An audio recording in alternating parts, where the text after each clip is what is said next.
ขอบใจเด้อที่เจ้าจะน้อมตัวลงมาขอบใจเด้อที่เจ้าบ่ได้ถือว่าต้อยต่ำถึงทุกสิ่งทุกอย่างที่ค่อยเป็นบ่ได้มีค่าปานนั้น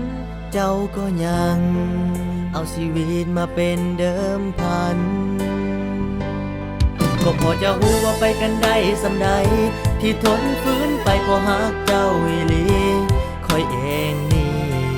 ดิ้นรนฝันสูงเกินไปเธอคำว่าหักที่มีมันกินบ่ได้บ่มีเงินใส่หลายพอสำเขา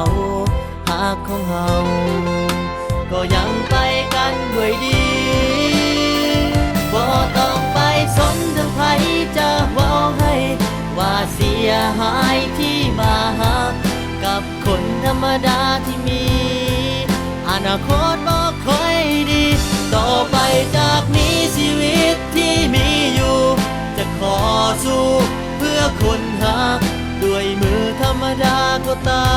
มแต่จากวันเฮาต้องได้ดีให้ได้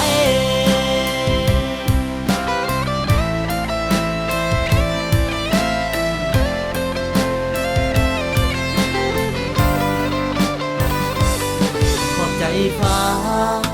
ที่ได้ประทานฮักแท้ลงมาขอบใจฟ้าที่ให้เจ้ามาได้เคียงคู่กันทั้งทุกสิ่งทุกอย่างที่ค่อยเป็นบ่ได้มีค่าปานนั้นเจ้าก็ยัง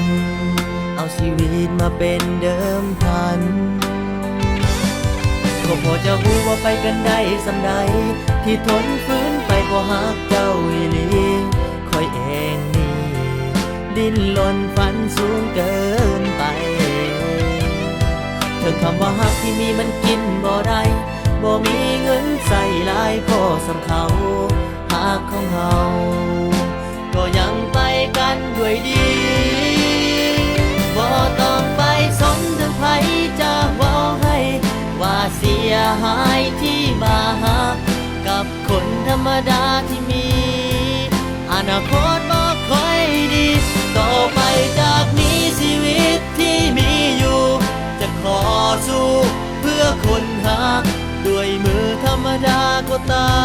มแต่จากวันเฮาต้องได้ดีให้ได้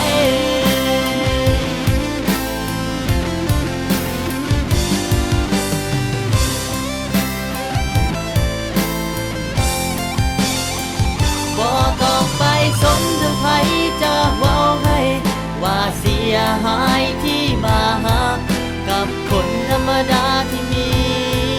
อนาคตบ่ค่อยดีต่อไปจากนี้ชีวิตที่มีอยู่จะขอสู้เพื่อคนหักด้วยมือธรรมดาก็ตามแต่จากวันเฮาต้อง